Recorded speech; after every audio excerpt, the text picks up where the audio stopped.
Welcome to the Marvelous Middle-Age Podcast, where we are building a community of people who are in the midst of midlife, sharing our stories and learning from each other along the way. Each week, I'll have a guest join me to discuss a topic that impacts our lives and touches on some aspect of midlife.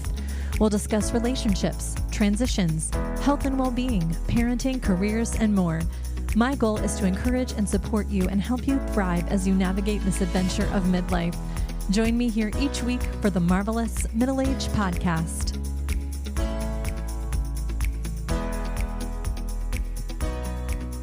Ellie, Wright, welcome to the Marvelous Middle-Age Podcast. Thank you for having me. I'm so excited that you are here. Yes. Before we started recording, I shared with you that I don't know a lot of Enneagram Type 9s. And so when you agreed to do this, I was so happy. I thought, oh my gosh, Ellie, I think is the only 9 that I know well enough to ask to be on my podcast. So I'm very relieved and very happy and excited that you're here. Me too. Before we get started, though, could you just introduce yourself and share about yourself and your family and what you do? Yes, absolutely. Yeah. So I am from Cedar Rapids and I went to Iowa State for college.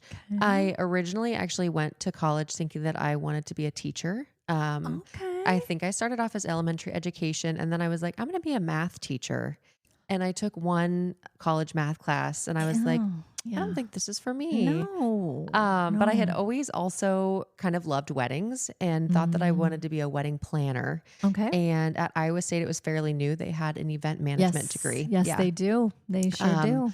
So I got my degree in event management and also always thought that I would not live in Cedar Rapids. I was going to live in California because, duh. Because California. Yeah.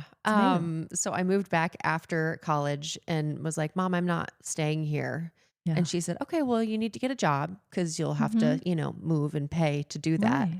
And I got a job at a venue here in Cedar Rapids and here I am. Here you are. Almost, I guess, 2 years out from being 10 years away from graduating college. So I love it. Yeah. I love it. Well, I know someone who's happy that you stayed here. It's your mom. Yes, it is my mom. I'm very close to her. Yes. I'm sure if she's listening to this right now, Stephanie Cubic, who has been on the podcast multiple times, by the way, I'm sure she's very happy that you stayed here. I'm sure she would have completely 100% supported you had you decided to leave for the West Coast. However, I'm a mother and I know that if I were her, I would have been jumping for joy when you decided to stay close to home. Yes. So I can imagine. And we know each other through the wedding industry and through your mom and Vela Yoga and all the good things. And so thank you again for being here. I'm so excited. Well, you are an Enneagram Type 9, a peaceful mediator. Yes. And so just for the listeners, let's go through, I will share the core fear, desire, weakness, and longing of a Type 9, just so folks have a refresher on that. So the core fear for a Type 9 is being in conflict, tension, or discord, feeling shut out and overlooked, losing connection and relationship with others. And we kind of talked about this in that 9s are very relational people, very kind, relational people. And I love that about 9s. The core desire of a 9 is having inner stability and peace of mind. The core weakness is sloth, remaining in an unrealistic and idealistic world in order to keep the peace. Remain easygoing and not be disturbed by anger or falling asleep to your passions, abilities, desires, needs, and worth by merging with others to keep peace and harmony. Yeah. And the core longing of a Type 9 is that your presence matters. So your voice matters. And you're just a blessing to others by being who you are and asserting yourself. So those are the core motivations of a Type 9. Before we get really into what being a 9 is like for you, how did you first learn about the Enneagram and what interested you about it? Yeah, I think it was probably shortly after I came back from college that a couple people that I knew had taken the Enneagram test. And they just were blown away that it was like, oh my gosh, this is exactly who I am. Oh, wow. That's great. Yeah. And so I was like, oh, I'll take it. And I think originally maybe I'd taken it twice, or I had started off by taking it where I was reading the test myself. And someone was like, no, I have to read the test to you. And you have to answer at your first thought. So we Right. switched. But when I found out that I was a 9 and was reading through it, I was like, okay, yeah, this seems like me. Yeah. And being that was, probably like 7 years ago, just even being now where I'm at, it resonates even more. Just Yeah. knowing who I am more as a Right. person now. Right. Yeah. That's awesome. Mm-hmm. That's awesome. I love that. It's interesting because I think as we get older, have life experience Mm-hmm. under our belt, we become more in tune with ourselves and what we want from life, and we're interacting with different people. I think that really does help, especially if someone's trying to figure out their type, to have some of that under your belt, because it just helps you know yourself better. Yeah. And then you can kind of either identify or not identify. Some people don't identify with their test results. And so it's a matter of typing and figuring that out. But I'm so glad that you experienced it early and had an idea. Yeah. And then you've been realizing, it sounds like, that it really does resonate with you. When you found out you were a 9, like, did you feel really in tune with that? Did you resonate with it? Was it like, I don't know, I'm not sure? Like, Yeah. how did you feel about that? I think honestly, for the longest time, I've always just known that 9s don't like conflict and they don't like confrontation. And that is like me to a T.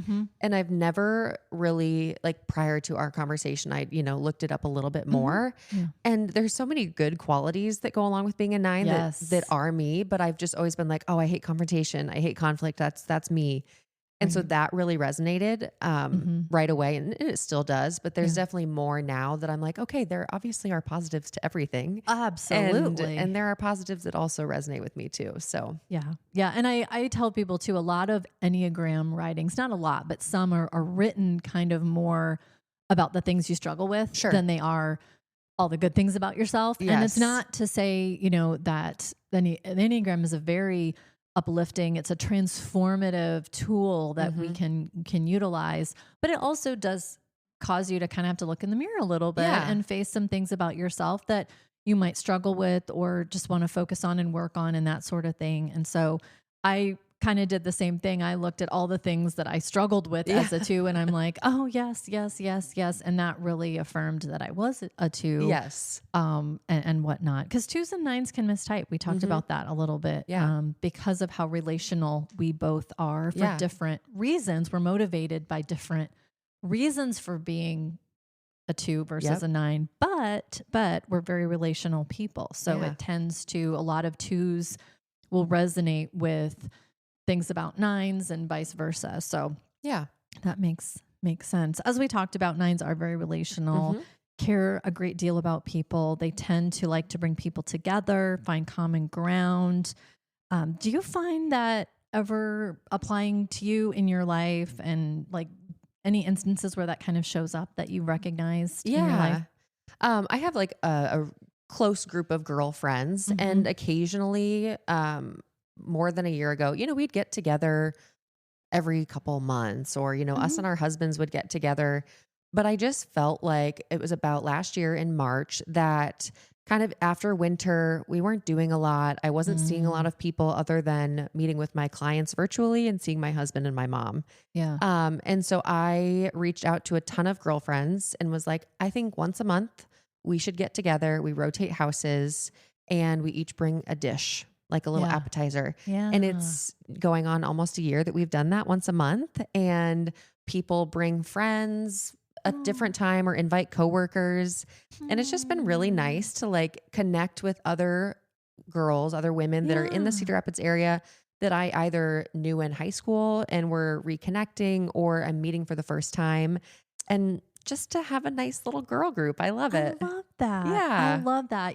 That is really fascinating, because I think as women, sometimes, it's not true for all of us, but sometimes I think as we get into the busyness of life, whether it be, you've got a household and a spouse and a business, you're running a business, which I want you to talk about that. Yeah. You're busy. Everybody's busy with family things and stuff.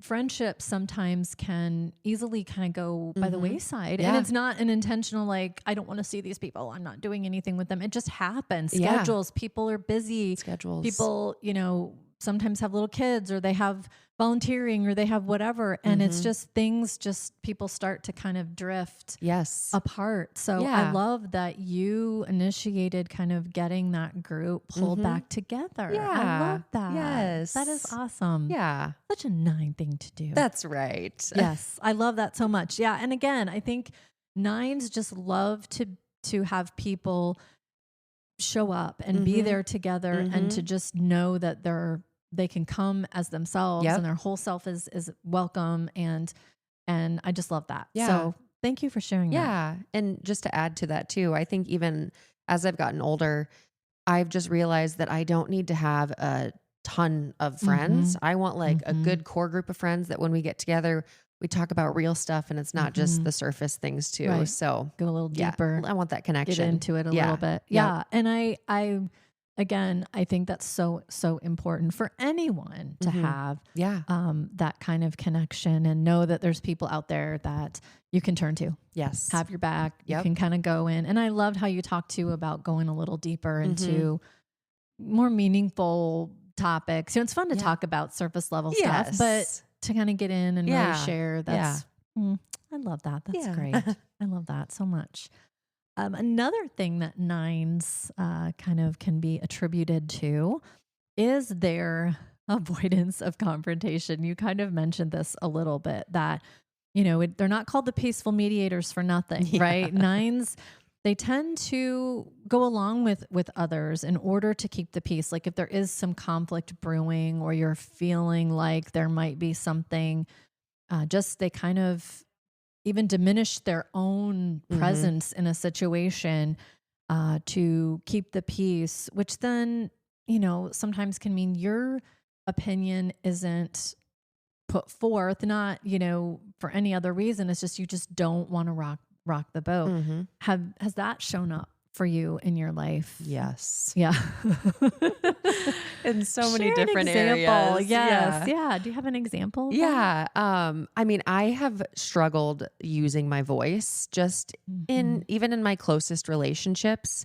My mom is easily my best friend. And although like she sees all sides of me, you know, but there are times that we'll travel together, or we'll go somewhere, and she'll ask me just a simple, like, what do you want for dinner? What restaurant sounds good? And I am always like, doesn't matter. Whatever you want. I'm good with whatever. Right. You know, and I do that to my husband, like multiple, those are just kind of easy things of where like, I don't need to share my opinion. You know, you guys can pick. But even just also any other type of like conflict, whether it's an upset client, I want to crawl into a ball and hide in the corner. And I'm like, Mom, can you help me draft an email? I don't know what to say. Just those things are very hard for me to do. Keep you up at night. Yes. Yeah. Yes. Sweating. Yes. Like, oh, how do I do this? Yeah. And even if I share my opinion, or if I do, you know, beef up and do this confrontation, I am thinking about it for the next how long, like, oh my gosh, did I say it right? Should I have said this differently? Worried about everything. Right. Yeah. Wondering if what you said was the right thing, or did I make them even, you know, did it help or did it hurt, or whatever. And that's really hard. And I don't think you're alone in that, but I think 9s have that really strong desire to keep the peace and have consensus, and to not, you know, let their feelings be known about anything. And so have you, as you've, you know, we talked about getting older and kind of having that perspective, is there anything that if there's another 9 listening, nodding their head going, yes, that's me, anything that you found to be like helpful for you, or any encouragement that you would have for another 9 out there that might be feeling that way? Because your voice does matter. Your opinions do matter, and people want to know. Yeah. But again, just, it's hard. I know. I'm still working on it. My mom and I oftentimes will talk about the Mel Robbins let them theory, and just trying to like remember that, you know, whatever I'm saying, whatever I'm doing, like if people are judging me, or I don't even know, all of the things, right? Just let them, because I'm doing what I'm doing. Right. Yeah. Yep. I love that. I will put a link to that in the show notes, by the way, because I do think that is powerful, Mm-hmm. and it takes practice.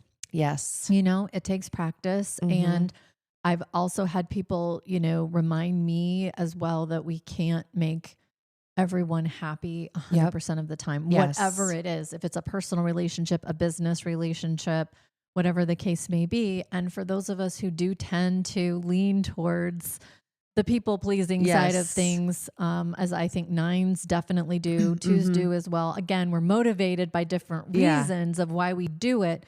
That can just be like the kiss of death for us. Like, oh, is somebody mad at me? Yes. Oh, it's just the worst. Yeah. Like, or, you want to make everybody so happy all the time. And we just can't. And but it can be soul crushing. It is. It is. And like I'll say, my husband and I have had this conversation multiple times. Like, Ellie, you can tell me, like, if you don't want to do this, or if, and it's just like that constant reminder of like, okay, he's not going to leave me because I want to eat here, just the small things, and just reminding myself that.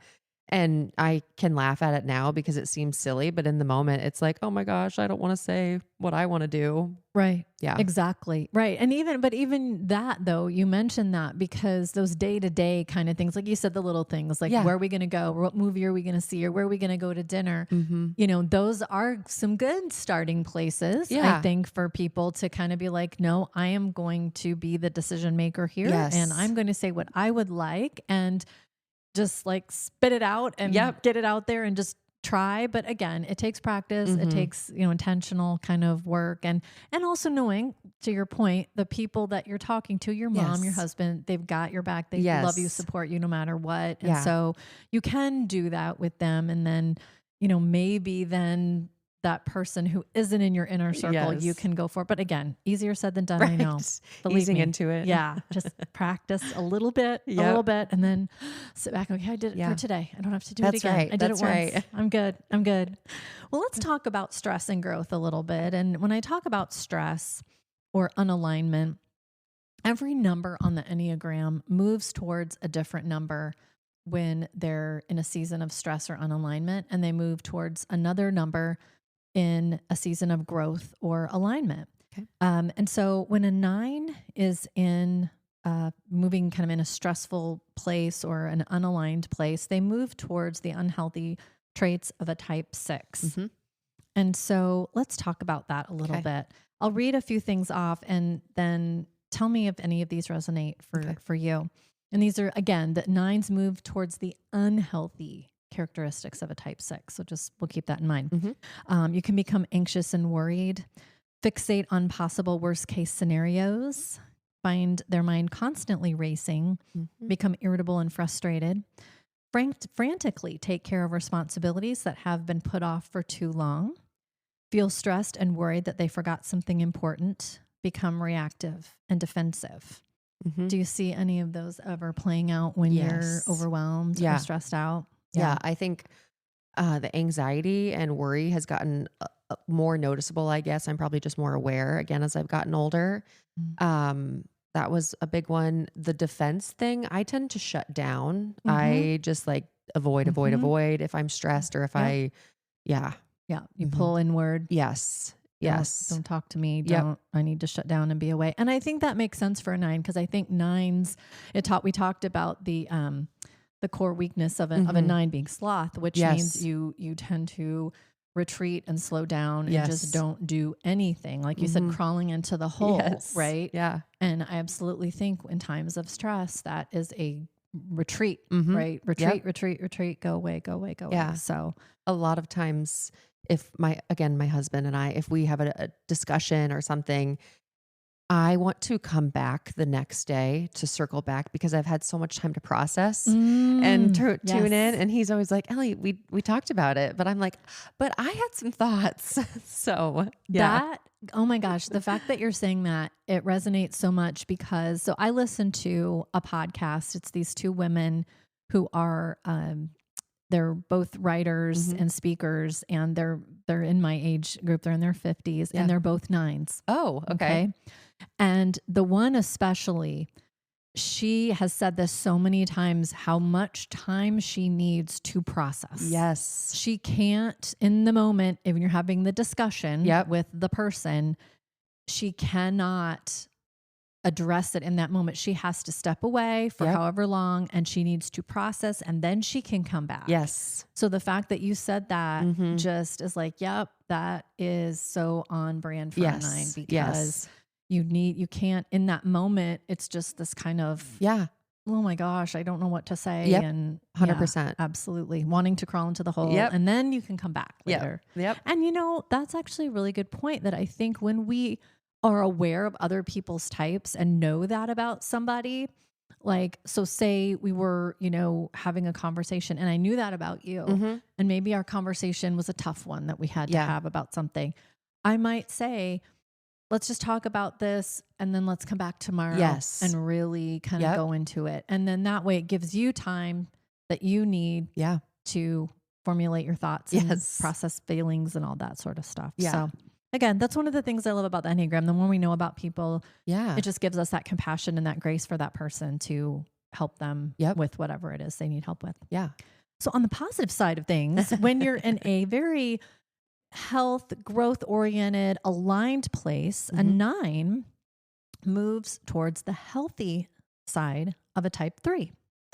So here's some characteristics of that. You invest in yourself through self-development. Take time to discover your desires and passions. Become a confident go-getter. You show up in life, assert yourself, and bless others with your full presence. You stop procrastinating, stick to a plan, and accomplish goals. You speak up more, sharing your knowledge and insights. So have you seen that play out for yourself, and how so? Yeah. I think specifically when I meet with clients, when I meet with my potential floral clients, or our refinement meetings too, it's such a place that I love. I love my job. And so when I'm meeting with a client and just talking through new ideas, or I almost feel like I have an out of body experience, to where I'm like, who is that girl that is like, so confident and she's given so much good knowledge and everything. So it's been really recently that I've just noticed that, like, in my meetings, I am just very strong. I feel like I know what I'm talking about. So again, I like feel that I have that confidence and I'm strong. Yeah. And you're projecting that, and you're showing that, and it's showing up for you in that healthy, present, positive way, which is awesome. I love that. Tell the listeners about your business a little bit. What is it all about? So my mom and I own a floral business here for weddings primarily. We do a lot of work here in Cedar Rapids, and then also up in Galena. Do mostly weddings, but we do events. I did a first birthday party, baby showers, things like that. And it's just amazing how truly, like, everything works out and has a plan that you don't even know. My husband and I bought our house in 2020 because we got a dog. We kind of didn't really get kicked out of my condo, but basically got told, like, your dog's going to be too big. It goes against the bylaws anyway. Right. Our garage, when we bought it, was insulated and heated. And so we bought that in 2020. And then last May, 2024, beginning of, we built my flower shop in our garage. Fabulous. So yes, who knew? I know. That's right. You'd buy this house with an insulated, heated garage. And just built a little cooler in there. And I love that. Yeah. I love that. Well, I will put a link to your business website, which is absolutely beautiful, by the way. I checked it out. It looks great. I just got a rebrand. I was going to say, I know you guys just did a rebrand. I will link that in the show notes for all of your floral needs. That's right. Contact us. Ellie, because she does a great job. Thank you. It's really fun to see how everything has, like, evolved. And now with the rebrand and stuff. I just love it. Yeah, you guys me are too. Just kicking butt and taking names out there in the floral space. So that's pretty cool. Well, and I love that you shared that about the interactions with your clients, to see yourself show up in that way, because you're showing up for them, but you're also showing up for yourself. And you're saying, I know what I'm talking about. I'm good at this. I've got great ideas. I'm going to help you create your vision and finalize your vision and make this happen for whatever event it is. And again, if it's someone's wedding, it's a big day, right? So it's you're wanting that vision to come to life, and you're speaking on a topic that you know a lot about, that you're very good, well-versed in. and those positive things come out and you can say, here's what I can do for you and how we're going to make this happen. Yeah. And I love that. Yeah. I love it. Not that we can, make every client's very expensive vision when they don't maybe have the funding to make that vision, but you can then adapt and pivot and change and make it to what they can do. Yeah. And that's a beautiful thing. Yes, it is. Yeah. I love that so much.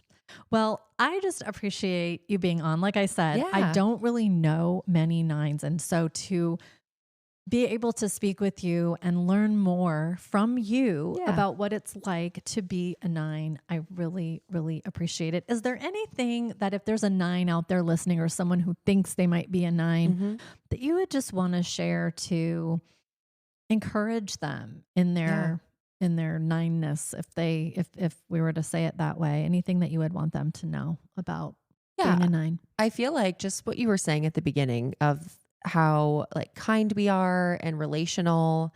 And I truly think I'm a people person when I'm like with my people. I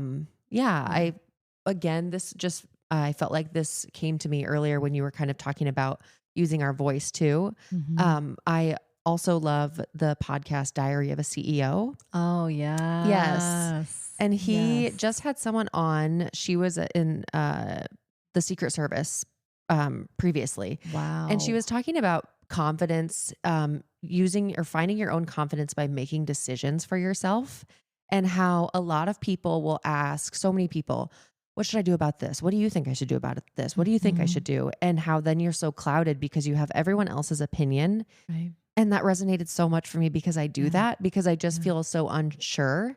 But knowing that like when I make a decision for myself, I'm, building my confidence. Right. Yeah. Right. It's like exercising a muscle almost. Yes. The more you practice that behavior and do that and make those decisions for yourself based on information you have and your opinions and your thoughts. Yep. The more you'll become comfortable and confident in that. Absolutely. Yeah. Absolutely. I love that. I would echo that for nines. Really, your voice matters. Your opinion matters. Your presence matters. And it's important. We need that in our lives. And so don't shrink back. Don't go in the hole. I mean, of course, there's always times when it's good to kind of take a step back and like evaluate things and like, oh, okay. But nines out there, we need you to be your full self and to show up in that authentic way that only nines can do. Yes. So I love that. Yes. Thank you. Well, thank you so much, Ellie, for being on the podcast. I really appreciate it. If you're enjoying the podcast, please follow the show to make sure the latest episode is on your podcast feed each week. I would greatly appreciate a rating and a 5-star review on the podcast platform you're listening on. It helps others to find the show. If there are topics you'd like me to discuss on the show, please email me at themarvelousmiddleagedpodcast@gmail.com or direct message me on Instagram at Nicole Stute. Thank you for listening.